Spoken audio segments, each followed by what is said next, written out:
तो इसी खबर पर ज्यादा जानकारी के लिए न्यूज रूम से हमारे साथ हमारे सहयोगी सुदीप जुड़ गए हैं। सुदीप, भारत और इंग्लैंड के बीच टेस्ट सीरीज खेली जा रही है, क्या कुछ अपडेट है? जी देखिए, आज ये मुकाबला आप देखेंगे तो 5 टेस्ट मैच की जो सीरीज है वो शुरू हो चुकी है और लीड्स में मुकाबला खेला जा रहा है और आज तीसरा दिन मुकाबले का है। आप देखेंगे तो भारत की जो तिकड़ी थी यानी कि यशस्वी जायसवाल, ऋषभ पंत और साथ ही साथ कप्तान शुभमन गिल ने अपना पूरा काम किया था। लेकिन अब यहाँ पर जिम्मेदारी है टीम इंडिया की गेंदबाजों की, क्योंकि टीम इंडिया के जो गेंदबाज है उसमें केवल जसप्रीत बुमराह ने अपना जौहर दिखाया है। बाकी जो उनके 2 और 3 गेंदबाज थे, शार्दुल ठाकुर, प्रसिद्ध कृष्णा और मोहम्मद सिराज, इनसे काफी ज्यादा उम्मीदें होंगी कि जो 266 रन यहाँ पर इंग्लैंड की टीम पीछे है इनको जल्द से जल्द आउट किया जाए, ऑल आउट किया जाए पूरी टीम को और इस मुकाबले को थोड़ी इसमें बढ़त लिया जाए। पहले बल्लेबाजी जब इंडिया करने आएगी तो वहां पर इनको देखना होगा कि कितने रन और ये इसमें जोड़ पाते हैं, क्योंकि लीड्स के ग्राउंड पर आप देखेंगे तो वहां पर बल्लेबाजों के लिए काफी ज्यादा मददगार रहती है और साथ ही साथ जो तेज गेंदबाज रहते हैं वो काफी ज्यादा मदद मिलेगी। लेकिन कहीं ना कहीं आप कह सकते हैं कि जो टीम इंडिया की गेंदबाजी रही वो शानदार रही, लेकिन इनकी जो फील्डिंग रही वो पहली पारी में जब इंग्लैंड टीम बल्लेबाज गेंदबाजी करने आती तो वहां पर कहीं ना कहीं जो उनकी क्षेत्ररक्षक थे, जो उनके फील्डर थे, वो 3 मौके गवाए। आप देखेंगे तो पॉइंट्स में यहाँ पर जडेजा ने कैच छोड़ा था, उसके बाद जायसवाल ने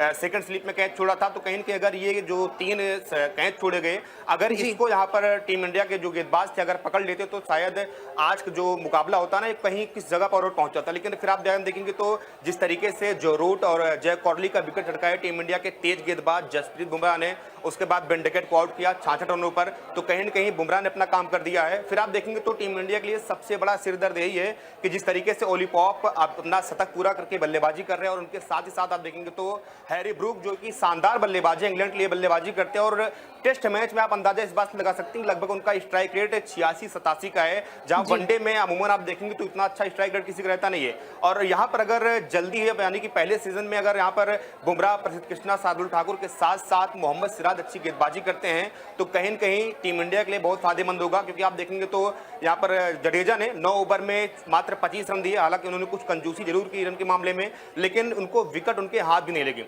फिर आप उठाकर देखेंगे तो टीम इंडिया के जो गेंदबाज हैं ये जब गेंदबाजी करने आएंगे तो इनके मन में मात्र एक सवाल होगा कि जितना जल्दी हो सके यहाँ पर हैरी ब्रूक को खतरनाक होने के पहले इनको आउट किया जाए। ओली पॉप जो कि बढ़िया फायदा उठाए थे, उनका 15 रनों पर कैच छूटा था 5वें ओवर में, वो किस तरीके से उनको विकेट चटकाया जाए, क्योंकि इंग्लैंड की टीम बैजबाल के नियम से खेलती है और बैजबाल यानी कि ताबड़तोड़ बल्लेबाजी करना। तभी आप देखेंगे तो मात्र 49 ओवर में 3 विकेट गंवाकर ये टीम जो है 209 रन बना चुकी है। हालांकि अभी 266 रन ये दूर हैं टीम इंडिया के पहले पारी के स्कोर के आधार पर। फिर आप देखेंगे तो अभी इनके पास इनके जो कप्तान है बेन स्टोक्स के साथ साथ आपको नजर आएंगे वहां पर क्रिस वोक्स जो कि अच्छी बल्लेबाजी करते हैं। तो कुल मिलाकर आप ये कह सकते हैं कि टीम इंडिया के गेंदबाजों के ऊपर काफी ज्यादा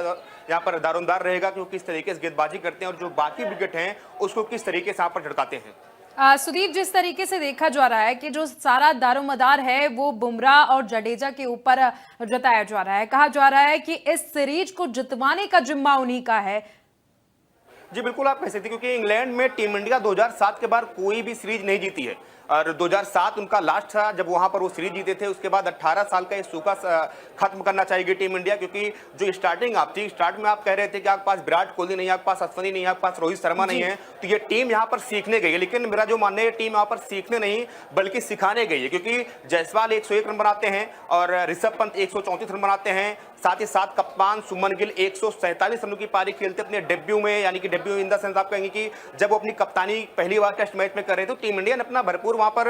उसका लाभ उठाया, बल्लेबाजी उन्होंने अच्छी करी। अब गेंदबाजी में आप देखेंगे तो बुमराह ने अपना काम कर दिया। मैंने पहले बताया कि जसप्रीत बुमराह 3 विकेट ले चुके हैं और लगभग 10 ओवर गेंदबाजी करें। अब यहाँ पर सबसे ज्यादा जो दिक्कत है कि प्रसिद्ध कृष्णा जो काफी ज्यादा महंगे साबित हुए हैं, 10 ओवर में लगभग 55 रन लुटा चुके हैं। लाल ठाकुर जिनकी लगभग 3 साल बाद वापसी हुई थी टेस्ट मैच में, वो किस तरीके से गेंदबाजी यहाँ पर आज करेंगे, क्योंकि आज तीसरा दिन है और तीसरे दिन में अमूमन आप देखेंगे तो जो पिच होती है उसमें दरार पड़ती है, तो कहीं न कहीं टीम इंडिया को इसका लाभ मिलने वाला जब टीम इंडिया यहाँ पर गेंदबाजी करने आएगी जसप्रीत बुमराह के साथ प्रसिद्ध कृष्णा, उनके साथ शार्दुल ठाकुर, उसके साथ साथ मोहम्मद सिराज।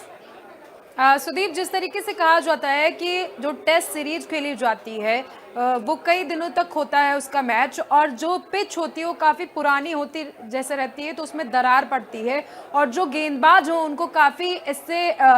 हेल्प मिल जाती है विकेट लेने में। बिल्कुल आप कह सकते हैं, क्योंकि आप देखेंगे तो जो और पिचेस हैं उस और यहाँ की पिचेस में बहुत ज्यादा अंतर है, क्योंकि जो लीड्स का ग्राउंड है ये हरी घास उस पिच पर है और घासें काफी मात्रा में वहां पर हैं, तो इसीलिए पहले कहा गया था कि यहाँ पर तेज गेंदबाजों को मदद मिलेगी, तभी आप उठाकर देखेंगे तो वहाँ पर बेन स्टोक जो काफी लंबे समय बाद अपने टीम के साथ जुड़ते हैं, वो 4 विकेट झटकाते हैं। जसप्रीत बुमराह को भी विकेट मिलता है। और वहीं दूसरी तरफ आप देखेंगे जो इंग्लैंड के पास शोएब बशीर, उनके शानदार गेंदबाज थे स्पिनर, हालांकि उनको उतना विकेट नहीं मिलता, मात्र 2 विकेट उनको संतोष करना पड़ता है। और कहीं न कहीं यही रीजन है कि यहाँ पर जडेजा भी 9 ओवर गेंदबाजी करते, कंजूसी करते, अपने रन देने में मात्र 25 रन देते हैं, तो उनको विकेट नहीं मिलता। लेकिन अब यहाँ पर आपके तेज गेंदबाजों के पास एक अच्छा मौका, क्योंकि तीसरे दिन आप गेंदबाजी करने जा रहे हैं, और आपके पास अच्छा मौका इसलिए भी है क्योंकि आप पहली पारी के आधार पर अभी भी इंग्लैंड आपसे 266 रन पीछे है, और ये बड़ा स्कोर माना जाता है। 266 रन पीछे होना बहुत बड़ी बात होती है। हालांकि आपने एक बात और कही कि जो टेस्ट होता था वो काफी लंबे समय तक चलता था, लेकिन आप देखेंगे पिछले लगभग 2 से 3 सालों में जब से जो खिलाड़ी थे वो जब से तेज बल्लेबाजी करने लगे, आप अपने टीम में देखिए, चाहे ऋषभ पंत हो, चाहे जायसवाल हो, चाहे यहाँ पर शुभमन गिल हो, चाहे जडेजा हो, एक अच्छी स्ट्राइक रेट के साथ बल्लेबाजी करते थे। फिर दूसरी टीम आप देखेंगे, चाहे वेंडकेट हो, चाहे ओलीपॉप हो, चाहे जय कॉर्ली हो, या फिर वहां पर जो रूट बेन स्टोक्स हो, ये सब तेज बल्लेबाजी करते हो। तो ये जो मुकाबला रहता था अमूमन आप देखेंगे तो 3 से 4 दिन के अंदर खत्म हो जाता था। लेकिन अभी जो लग रहा है कि ये मुकाबला जो है ये 50-50 में जाकर फंसा हुआ है, क्योंकि इंग्लैंड के पास अच्छी बल्लेबाजी है और उनके पास बस एक कमी थी कि उनके पास जिमी एंडरसन के साथ साथ स्टुअर्ट ब्रॉड जो है वो संन्यास ले चुके थे, जो कि इस टीम में नहीं, क्योंकि इंग्लैंड के पास अच्छी बल्लेबाजी है। और उनके पास बस एक कमी थी कि उनके पास जिमी एंडरसन के साथ साथ स्टुअर्ट ब्रॉड जो है वो संन्यास ले चुके थे, जो कि इस टीम में नहीं थे। उनके पास गेंदबाजी का शायद थोड़ा अभाव था, इसी के चलते टीम इंडिया आप देखेंगे तो यहाँ पर जो उनके रन बनते हैं 471 रन बनते हैं। हालांकि अगर आप टीम इंडिया के त्रिमूर्ति यानी कि जायसवाल, शुभमन गिल के साथ साथ ऋषभ पंत को निकाल देंगे तो उनके बाकी जो 6 बल्लेबाज थे दहाई का आंकड़ा पार नहीं कर पाए थे। तो कहीं न कहीं टीम इंडिया के लिए चिंता का विषय है। अब टीम इंडिया की गेंदबाजी माना जा रहा था कि बहुत ज्यादा मजबूत है, क्योंकि इनके साथ जिस तरीके से प्रशिक्षित कितना शार्दुल ठाकुर, मोहम्मद सिराज, जसप्रीत बुमराह, इनके पास 4 ऐसे तेज गेंदबाज थे जो कि अपने आप में बहुत ज्यादा दमखम रखते हैं, किसी भी बल्लेबाज को कभी भी वो आउट कर सकते हैं। तो कुल मिलाकर आप ये कह सकते हैं कि आज जब पहला सीजन शुरू होगा यहाँ पर, तो उसमें काफी कुछ ज्यादा निर्भर करेगा टीम इंडिया के गेंदबाजों के ऊपर कि वो किस तरीके से इस पारी को, इंग्लैंड की पारी को कितने कम रनों के अंदर यहाँ पर रोकने में अपने आप को सफल पाते हैं। चलिए ठीक है सुदीप, बहुत बहुत शुक्रिया तमाम जानकारी दर्शकों तक पहुंचाने के लिए।